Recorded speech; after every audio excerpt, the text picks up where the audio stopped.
जब तक शांति की शादी क्रांति से नहीं होगी, कोई बहाना आंदोलन खड़ा नहीं हो सकता है।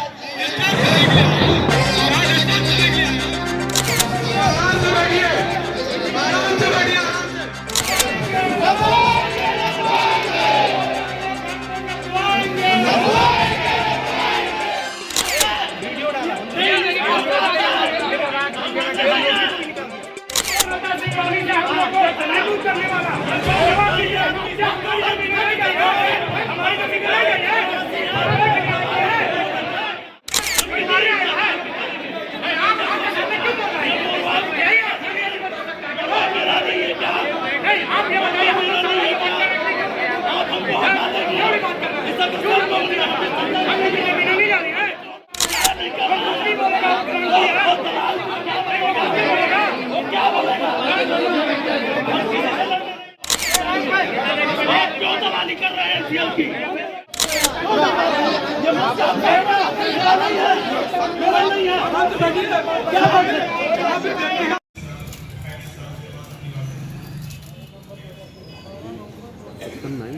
वो भी प्रयास किया जाएगा क्योंकि बहुत सालों से ना रहे और नारायण जी जीवित हैं, उनसे भी एक सहमति ली गई, मूल्यांकन कराइए और उसके बाद जो आगे की बातें होंगी उसको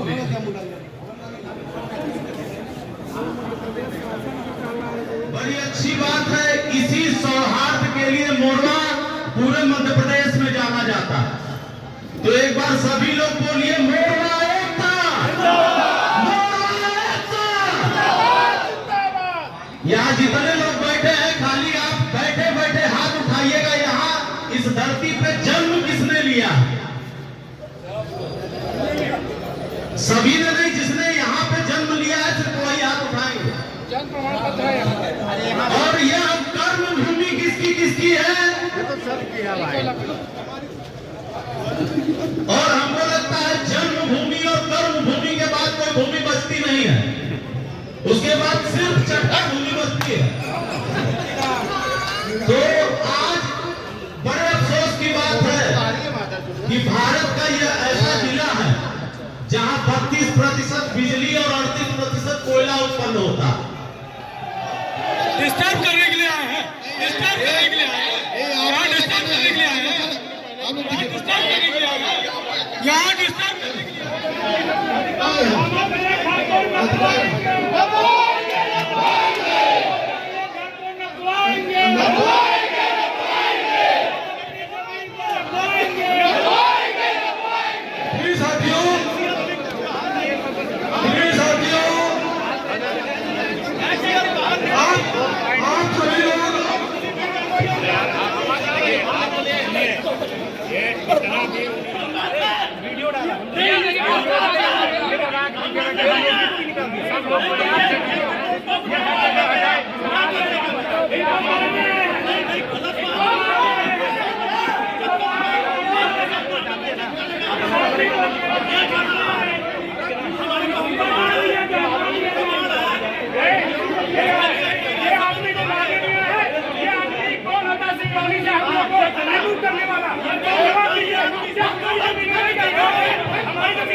क्यों दलाली कर रहे हैं सीएम की?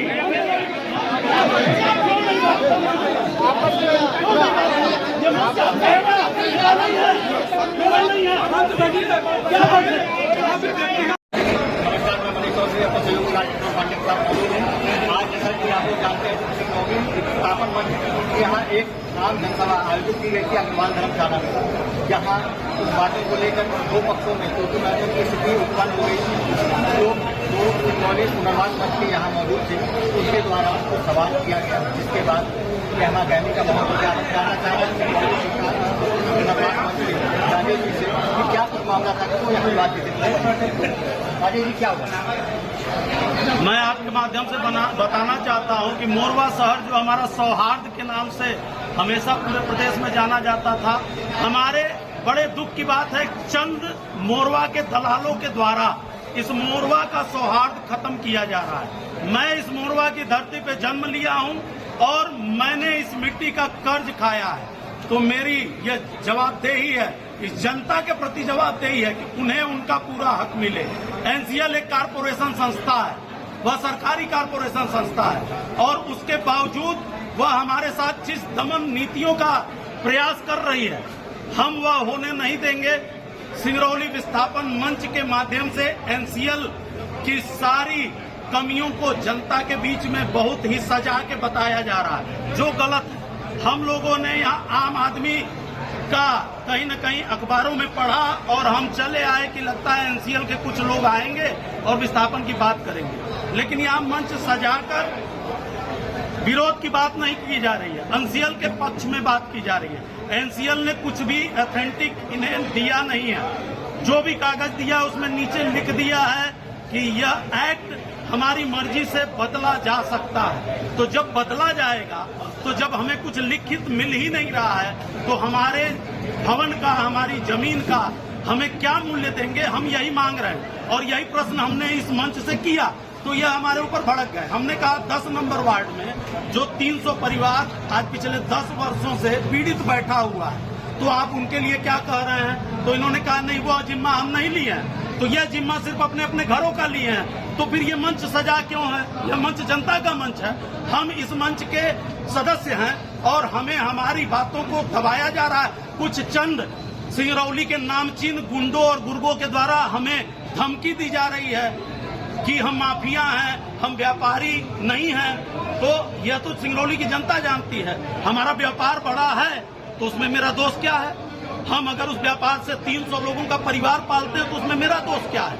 यह कमियां बताकर जनता को भ्रमित किया जा रहा है। यह व्यक्तिगत लड़ाई नहीं है, यह मोरवा के जनता की लड़ाई है। और आपके माध्यम से बता देना चाहता हूं कि इस मंच के द्वारा मैं खुल के बोल रहा हूं कि पूरी एनसीएल की तरफदारी और दलाली की जा रही है। ये आपका आरोप है, ये बताइए कि यहाँ सबसे बड़ा जो मुद्दा है, अभी हाल फिलहाल में नापी का शुरू हो गया है, नापी क्यों नहीं देना होना चाह रहे हैं? क्या उसमें दिक्कत आने वाली है? नापी हम इसलिए नहीं देना चाह रहे हैं कि हमारा नगर निगम का वार्ड है, हमें नगर निगम से उजाड़ के कहाँ बसाओगे यह एनसीएल नहीं बता रहा है। आज आपका वो घर नापी कर लेंगे, आपका पैसा ट्रिब्यूनल में डाल देंगे, आपको ब्याज भी नहीं मिलेगा और आप दर दर भटकते रहेंगे जैसे 10 नंबर वार्ड के भटक रहे हैं। तो हम उस स्थिति में न आए, इसलिए हम हर जगह जा रहे हैं, अपनी बातें कह रहे हैं, हम अपना विरोध भी व्यक्त कर रहे हैं। लेकिन बड़ा दुख के साथ कहना पड़ रहा है कि हमारे बाजार के ही बुजुर्ग एनसीएल की ऐसी तरफदारी कर रहे हैं जैसे लग रहा है कि एनसीएल ने इनको हायर कर लिया। दुर्भाग्य है कि आप बिना पैसे के कैसे हायर हो जा रहे हैं। तो पैसा अगर एनसीएल ने दिया है तो कितना मोटा पैकेज आपको दिया, ये अभी जनता को बताएं आप।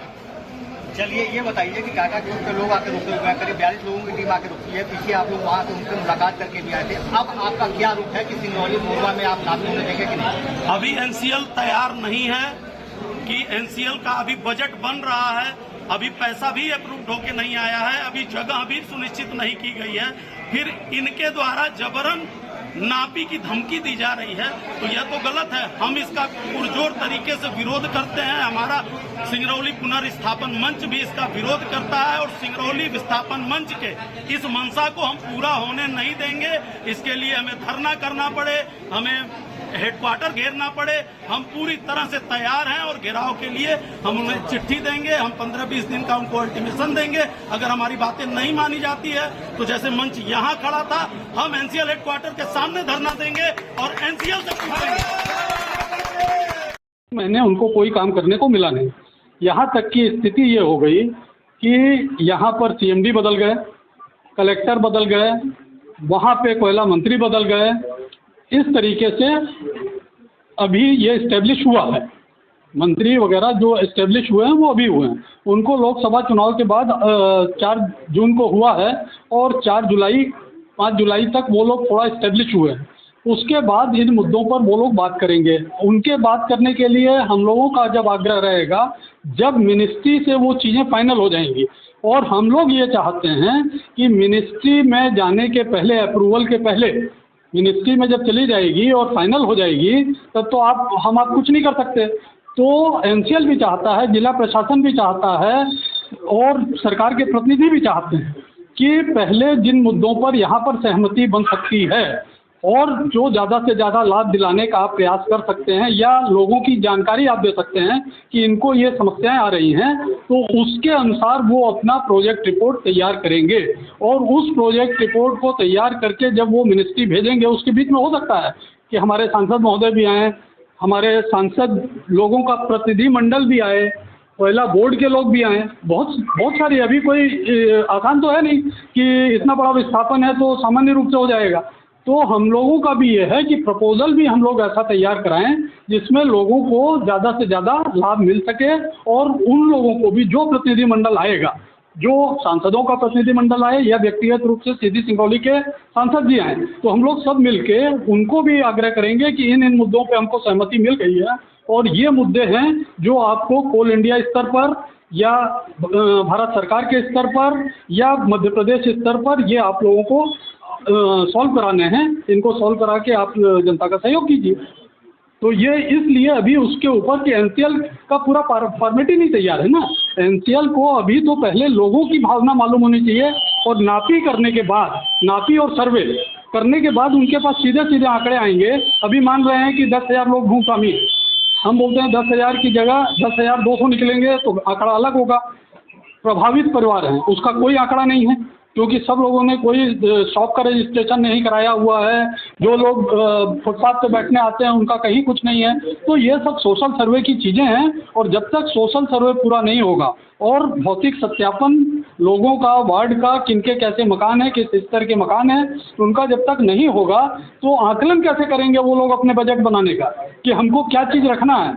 हम उनसे 100 करोड़ 200 करोड़ ज़्यादा रखवा सकते हैं किसी बजट में कि ये जो है आप यहाँ तक जो चीज़ें हैं अभी बाकी हैं, संदिग्ध हैं, जो मान लीजिए सांसद जी के थ्रू होना है, मध्य प्रदेश सरकार के थ्रू होना है, कलेक्टर साहब के थ्रू होना है, तो जो चीज़ें होनी है उनको हम लोग रुकवा लेंगे। उसका बजट भी बोलेंगे कि इसको अलग से बजट रखिए, जब ये फाइनल हो जाएगा तो इसको भी आपको देना पड़ेगा। लेकिन एक मूल जो सिंगरौली का विस्थापन है उसकी रूपरेखा तो तैयार होना जरूरी है। इसलिए नापी भी जरूरी है, भौतिक सत्यापन भी जरूरी है और सोशल सत्यापन भी जरूरी है।